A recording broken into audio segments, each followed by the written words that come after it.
I am sending you out like sheep among wolves. Therefore be as shrewd as snakes, and as innocent as doves. Be on your guard. You will be handed over to the local councils and be flogged in the synagogues.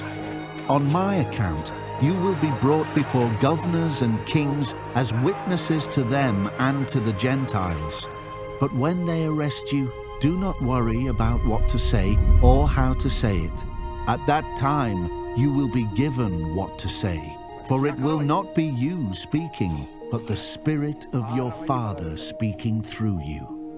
Brother will betray brother to death, and a father his child. Children will rebel against their parents and have them put to death. You will be hated by everyone because of me, but the one who stands firm to the end will be saved.